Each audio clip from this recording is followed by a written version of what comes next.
¿Cuántos sintieron la presencia de Dios? ¿Cuántos saben que fuimos creados para adorarle a Él y en la adoración encontramos nuestro propósito? Déjenme quitarme esto porque todavía sigo tocado de la presencia de Dios en este lugar. Gracias, Señor. Gracias por tu amor sobre nosotros. Gracias porque aunque no lo merezcamos, Dios, tú nos amas. Gracias porque tu misericordia nos alcanza cada día, Señor. Te damos gracias en el nombre de Cristo Jesús. Amén. ¿Cuántos están agradecidos con Dios? ¿Cuántos tienen algo de qué dar gracias a Dios en esta mañana?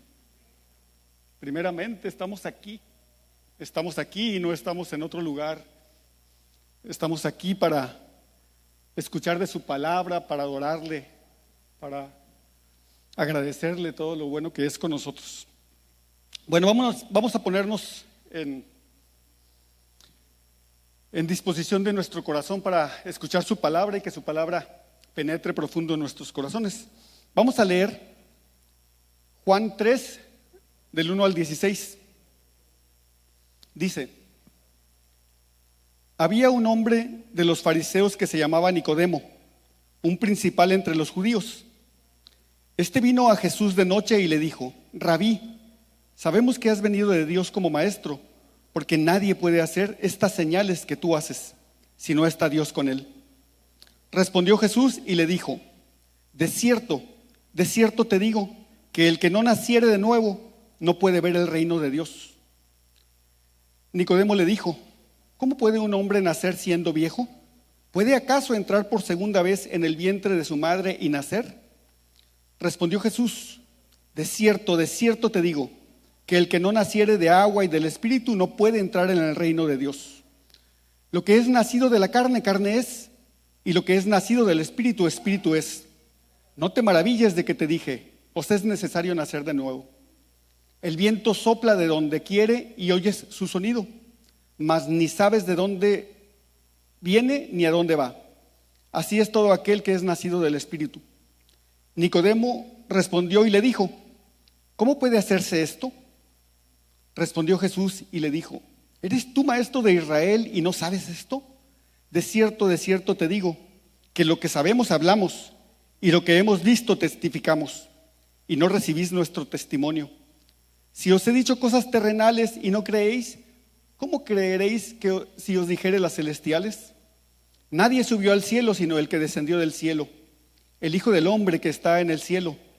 Y como Moisés levantó la serpiente en el desierto, así es necesario que el Hijo del Hombre sea levantado, para que todo aquel que en él cree no se pierda, mas tenga vida eterna.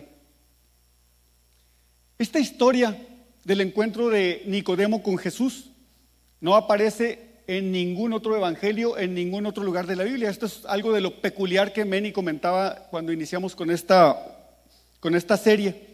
No lo vas a encontrar en ningún otro libro de la Biblia. De hecho, algo bien interesante, no vas a escuchar de Nicodemo en ningún otro lugar más que en el Evangelio de Juan, y lo hace 3 veces. Esta es la primera. Hay una en el capítulo 7, del 45 al 52, donde se le ve hablando tímidamente con el Sanedrín, tratando así muy fríamente o muy tibiamente de defender a Jesucristo. Y de hecho se le echan encima los demás sacerdotes y le dicen: ¿qué, eres Galileo tú? Que era como una forma de desprecio hacia esto que estaba mostrando Nicodemo. Por última vez lo encontramos en el capítulo 19, en 38 y 39, ayudando a dar sepultura a Jesús. De hecho dice él que dice el Evangelio que él llevó mirra y aloe para la sepultura de Jesús. Son las únicas 3 veces que se menciona a Nicodemo en toda la Biblia. El nombre de Nicodemo significa vencedor del pueblo, victorioso, conquistador sobre el pueblo. En el versículo 1 vemos que Nicodemo representaba a lo mejor de la nación. Él era maestro, era fariseo y miembro del Sanedrín. El Sanedrín era un grupo de 70 personas que dirigían al pueblo de Israel.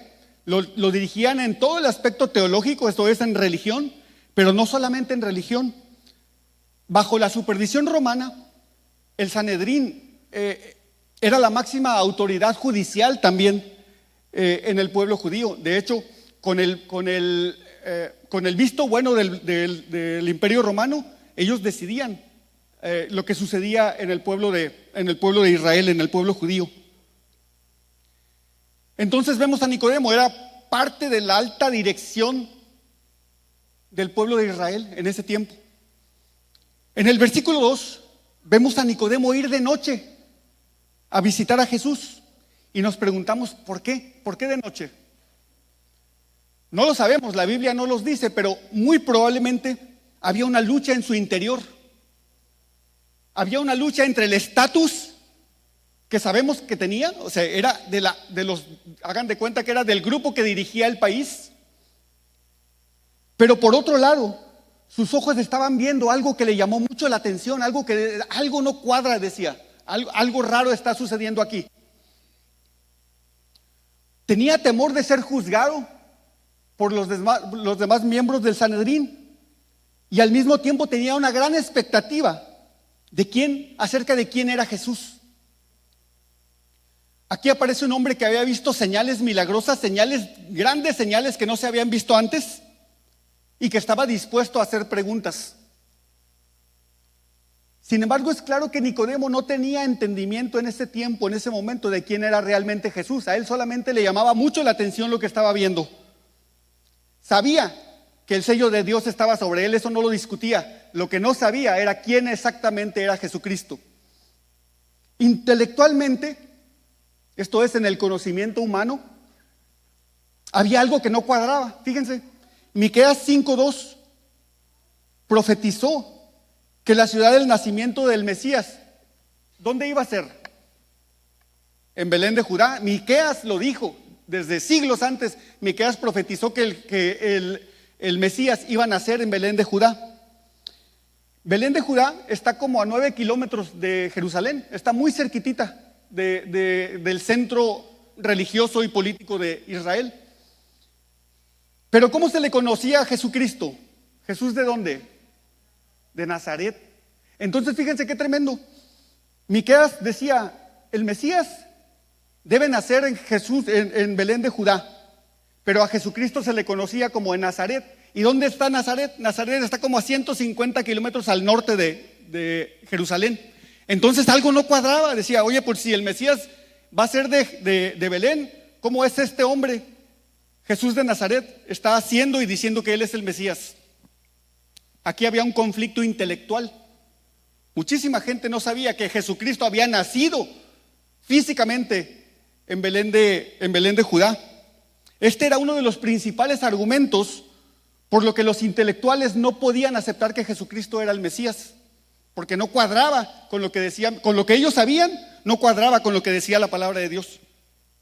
Pero ¿cuántos sabemos que la palabra de Dios está por encima de todo escudriño, bueno, de toda nuestra capacidad intelectual? Si algo no cuadra en la palabra de Dios, lo más probable, de hecho lo probable y lo correcto, es que nosotros estamos equivocados, no la palabra de Dios. Los intelectuales estos esgrimían de hecho este argumento en contra de Jesús, y lo podemos ver en Juan 7:52. Dice, respondieron y le dijeron, ¿eres tú también Galileo? O sea, como ofendiéndolo, ¿eres tú también Galileo? Escudriña y ve que de Galilea nunca se ha levantado profeta. O sea, Jesús era de Nazaret de Galilea. Y decían, pues este no puede ser, porque Miqueas nos dijo que iba a ser de Belén de Judá. De hecho, Natanael mismo, fíjense, en el capítulo 1 creo que es donde habla Natanael, había dudado por la misma razón cuando Felipe le dice, hey, hallamos al Mesías. Y ¿qué contestó Natanael? ¿De Nazaret puede salir algo bueno? Había algo que no cuadraba en sus mentes, en su intelectualidad. Pero en el versículo 3 vemos a Jesús cambiando totalmente la conversación. Si recuerdan, en el capítulo 1 y 2 llega Nicodemo y le dice, maestro, sabemos que vienes de Dios, porque nadie podría hacer esto que tú haces. Y Jesús cambia completamente la conversación. Al mismo tiempo nos enseña algo sublime. El versículo 3, algo sublime, el conocimiento es necesario, pero el conocimiento no es suficiente. El versículo 3 dice, respondió Jesús y le dijo, de cierto te digo, el que no naciere de nuevo no puede ver el reino de Dios.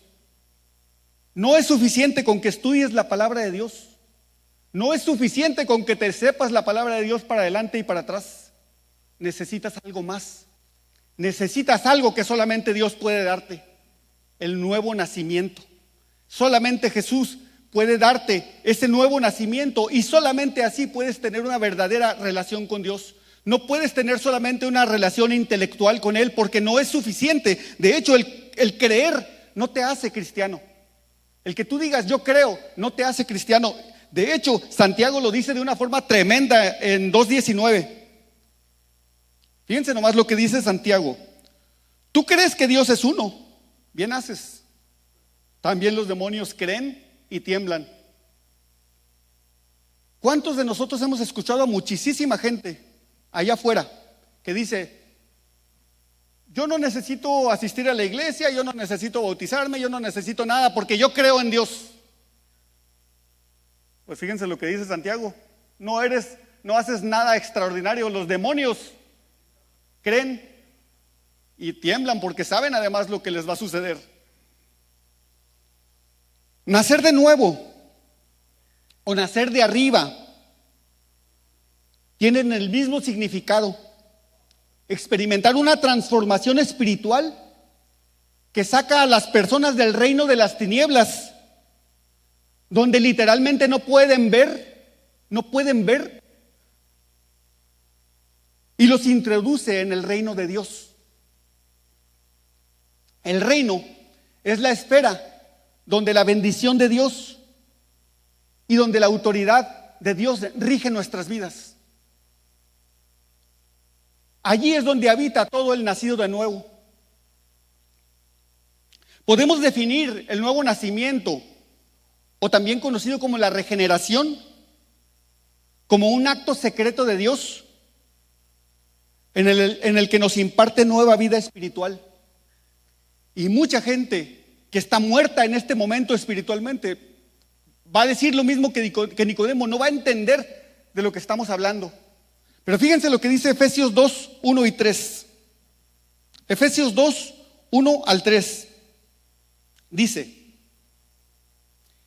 y Él os dio vida a vosotros. O sea, Él les dio vida a ustedes cuando estaban muertos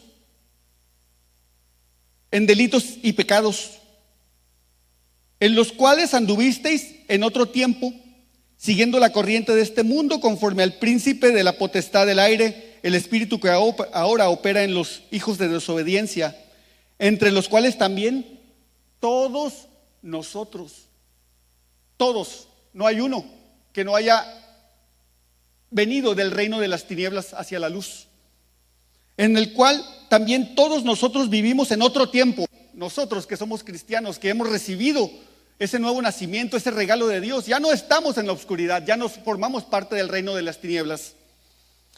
Nosotros vivimos en otro tiempo, en los deseos de nuestra carne, haciendo la voluntad de la carne y de los pensamientos, y éramos por naturaleza hijos de ira, lo mismo que los demás.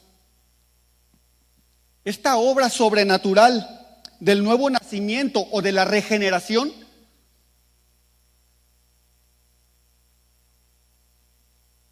es llevada enteramente por Dios. Nosotros no tenemos absolutamente nada que ver con esto. Esto es un regalo que Dios nos da y no hay algo que nosotros podamos hacer, con la excepción de entregar nuestra vida a Él, de creer y entregar nuestra vida a Él para poder nacer de nuevo. De hecho, Juan 1, 12 y 13 lo dice. Mas a todos los que le recibieron, a los que creen en su nombre, les dio potestad o autoridad de ser hechos hijos de Dios. ¿Quién nos da la autoridad de ser hechos hijos de Dios? ¿Nosotros? ¿O el haber creído? No, el que nos da la autoridad de ser hechos hijos de Dios es Jesucristo mismo, los cuales no son engendrados de sangre ni de voluntad de carne, ni de voluntad de varón, sino de Dios. Aquí hay dos cosas bien tremendas que tenemos que tener en cuenta. Primera, no todos los seres humanos somos hijos de Dios. Y esto es algo tremendo que la gente tiene que conocer. Mucha gente dice, yo soy hijo de Dios porque yo creo en Dios. No, un verdadero hijo de Dios tiene que nacer de nuevo. Y eso es una obra que solamente Dios puede hacer. Y la otra, el proceso de ser hecho hijo de Dios no depende de los humanos, depende entera y completamente de Él. Luego en los versículos del 4 al 7 vemos el ejemplo inmediato de la diferencia entre lo intelectual, lo carnal, lo humano y lo espiritual, lo que viene de lo alto. Vemos a Nicodemo pensando en su mente, ¿cómo voy a poder entrar en el vientre de mi madre y nacer de nuevo? Intelectual, carnal, humano, diabólico, dice la palabra de Dios. Jesucristo le está hablando de nacer de nuevo y él está entendiendo en su carne, en su intelecto, y dice, esto no es posible. Claro, no es posible. No es posible nacer de nuevo si Dios no es el que nos hace nacer de nuevo. Entonces vemos a Nicodemo pensando en entrar nuevamente en el vientre de su madre, y vemos a Jesucristo que enseñándonos que tenemos que ser regenerados o nacer de nuevo para poder ser parte del reino de Dios. La diferencia entre lo intelectual y lo espiritual. Jesús utiliza un juego de palabras, de hecho aquí, neuma, que en griego tiene dos significados bien diferentes. Neuma o espíritu tiene dos significados. Por uno es viento, y por el otro lado espíritu. ¿Alguien ha escuchado la palabra neumático? Tiene que ver con viento. Nuestras llantas de nuestros carros están llenos de viento, de aire. En el versículo 8, Cristo nos enseña que la obra del Espíritu es invisible y misteriosa, de hecho, así como lo es el soplo del viento. A ninguno de los dos puede controlarlo el hombre. El hombre no controla el viento. No puedes decir, viento sopla de aquí para allá y mañana sopla de allá para acá. No podemos controlar el viento. Como no podemos controlar al Espíritu, porque el Espíritu es la esencia de Dios morando en nuestras vidas. Nosotros no podemos controlar al Espíritu. El Espíritu nos debe controlar a nosotros. Versículos 9 y 10. Vemos a Nicodemo cada vez más confundido. El maestro de la ley, el que enseña a otros acerca de religión, ¿no sabe esto?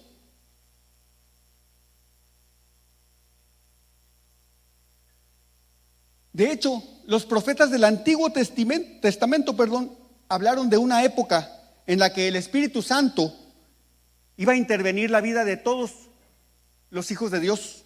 Y lo podemos ver de hecho en Ezequiel 36, 26 y 27.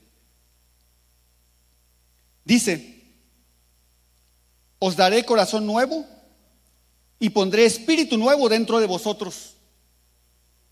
Y quitaré de vuestra carne el corazón de piedra y os daré un corazón de carne.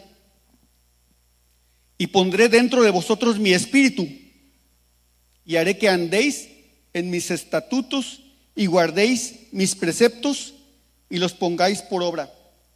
Si tú eres de las personas que anota, también no lo voy a leer ahorita, pero lee Joel 2, 28 al 29. Ya Dios había profetizado a través de Ezequiel que iba a venir un tiempo en el que el Espíritu se iba a derramar sobre todas las personas. Y este maestro de la ley que había estudiado toditito el Antiguo Testamento y lo conocía intelectualmente, no podía entender lo espiritual. Sin embargo, en los versículos 11 al 13 vemos que Nicodemo no conocía la esfera en la que Jesús hablaba. Nicodemo representaba la incredulidad y la falta de discernimiento del pueblo de Israel. Si no podía entender la enseñanza básica de la regeneración con analogías terrenales, ¿cómo iba a poder entender las cosas espirituales? En los versículos 14 y 15 Jesús nos enseña acerca de su obra redentora, usando una prefiguración hermosa que había sucedido 1400 años antes y que está descrito en Números 21 del 4 al 9. Si ustedes estudian esa palabra, ese pasaje en Números, se van a encontrar que el pueblo de Israel se había rebelado una vez más contra Dios. Se habían enojado contra Dios porque los había sacado de la esclavitud en que vivían, así miren, cómodamente, entre comillas. Decían ellos, estábamos mejor cuando éramos esclavos allá en Egipto. Y se rebelaban contra Dios y se quejaban inclusive hasta de la comida. Decían, este pan liviano ya no lo aguanto. El maná que recibían todos los días como regalo de Dios. Ellos preferían estar allá esclavos, haciendo ladrillos, que la libertad que Dios les ofrecía y que Dios les daba. Estaban en proceso de ser liberados, pero ahora se quejaban de todo y por todo. Dios castiga su rebelión enviando serpientes ardientes, dice la palabra de Dios. Los mordían y morían. Pero ellos en medio de ese caos se arrepienten y piden la intercesión de Moisés para acabar con la mortandad.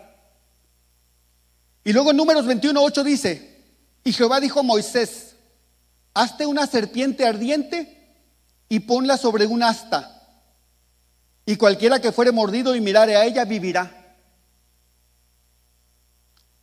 La palabra nos dice que la paga del pecado es muerte.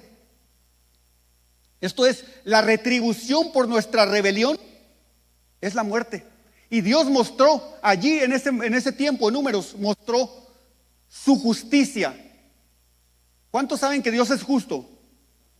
Esa es una de las características de Dios. Dios es justo. Pero en ese momento también Dios mostró otra de sus características: la misericordia, el amor. Dios dio un camino, Dios dio una forma para que pudieran sanar de lo que estaba sucediendo por causa de su rebelión. Dios no se quedó allí, no se quedó en la justicia, nos mostró su amor y nos mostró su misericordia infinita. Aún estando nosotros muertos en nuestros delitos y pecados, nos dio el camino, no un camino, nos dio el camino para acceder a la vida eterna. El camino que no podíamos transitar por nuestras propias fuerzas, por nuestra propia inteligencia, por nuestro aspecto intelectual. No podemos transitar por el camino de Dios. Necesitamos nacer de nuevo. Es bien tremendo. ¿Cuántos han visto el símbolo de la medicina, por cierto? ¿Cómo es? Es un asta y dos serpientes entrelazadas. Fíjense nomás de dónde viene ese símbolo. La sanidad que solamente Dios puede traer. Los médicos son instrumento de Dios para traer sanidad.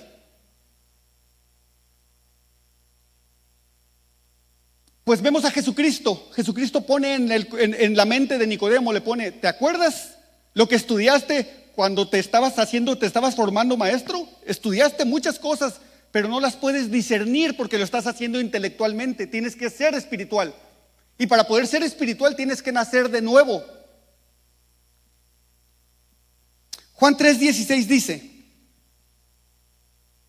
porque de tal manera amó Dios al mundo que ha dado a su Hijo unigénito para que todo aquel que en Él cree no se pierda, mas tenga vida eterna. La motivación de Dios hacia la gente es el amor. Y eso es un amor que no está limitado solamente a unos cuantos buenos, a unos cuantos intelectuales, a unos cuantos que hacen buenas obras. El amor de Dios es para todos y cada uno de los que lo reciben, de los que quieren aceptar el amor de Dios. Es un regalo para todo el mundo, está disponible para todo aquel que lo quiera. Y Dios nos expresa su amor en la forma más sublime que puede existir. Nos dio su posesión más valiosa. Nos dio a su Hijo mismo. que levantado sobre un madero tiene la autoridad para que todo aquel que lo mire, que todo aquel que lo reciba, sea sano, sea salvo. Nos dio al unigénito, a su Hijo amado, parado enfrente de un madero, para que nosotros pudiéramos acceder a la sanidad, a la vida eterna. Mirar al Hijo levantado en un madero, pagando por nuestros pecados. Y no solamente tus pecados, nuestros pecados pasados, sino nuestros pecados presentes y aún nuestros pecados futuros. Es lo único que necesitamos para recibir el regalo de la salvación. Te tengo una buena noticia. Para acceder a este regalo no necesitas ser bueno. No hay bueno, ni aún uno, de hecho. No necesitas subir un monte de rodillas. No necesitas ponerte piedras en la espalda y humillarte delante de Dios de esa forma para recibirlo. Solamente necesitas aceptar ese regalo de amor. Ese regalo que está disponible en todo momento y para todos. De hecho, ni siquiera hay una regla, no hay una forma. Lo único que tienes que hacer es aceptar que necesitas de Él, que estás mordido por el pecado como las serpientes y que el pecado nos destruye, el pecado nos mata. Tenemos que darnos cuenta cuánta necesidad tenemos de Él y aceptar su regalo de salvación. Dice Romanos 6:23: porque la paga del pecado es muerte, mas la dádiva de Dios, mas el regalo de Dios es vida eterna en Cristo Jesús, Señor nuestro.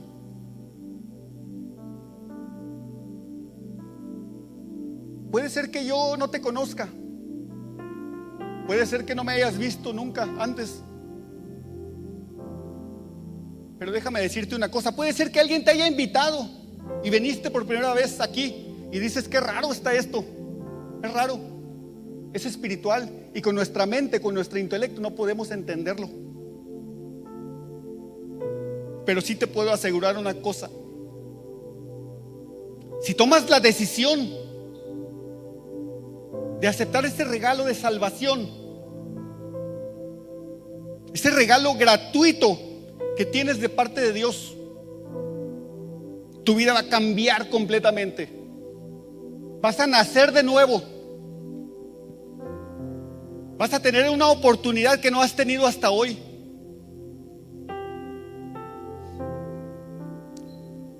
Como te decía, no hay una forma, no hay una regla cómo se hace esto. Y te quiero invitar en esta mañana, si no lo has hecho, y si lo has hecho alguna vez y dices: no fui sincero, y quieres hacerlo en esta ocasión, puedes hacerlo también. Repite conmigo: Padre, te doy gracias, Señor, por este regalo de salvación que has traído a mi vida a través de tu Hijo Jesucristo. Te doy gracias, Señor, porque aunque soy un pecador, tú me aceptas, tú me amas, tú me perdonas y tú me das vida nueva. Y no es solamente una vida que se va a terminar dentro de 50 o 70 años, es una vida en la eternidad. Te doy gracias, Señor, porque tus ojos se han dignado a mirarme, yo pecador. Acepto, Señor, el regalo de salvación que me das en este día, en este momento, en este lugar. Sé que no es una casualidad que esté aquí hoy. Desde antes de que yo naciera, Señor, tú ya tenías preparado este momento. Gracias te doy, Señor. Recibo ese regalo, Señor. Te pido, Dios, escribe mi nombre en el libro de la vida y hazme ver, Señor, tu reino. Abre mis ojos que están cerrados y permíteme verte, Jesús. Si tú has tomado esta decisión de aceptar a Jesucristo en tu corazón, déjame decirte, eres una nueva criatura. Tal vez puedas decir, oye, yo no sentí nada. Esto no se trata de sentir, esto es espiritual. Pero los que hemos transitado este camino, y muchas personas hemos transitado este camino, lo sabemos. No depende de nosotros. No depende de qué tan buenos somos o qué tan malos somos, de hecho. Depende de Él completamente. Y si tú has tomado esta decisión, déjame decirte, eres un hijo de Dios. Y le doy gracias a Dios por tu vida. Gracias en el nombre de Cristo Jesús.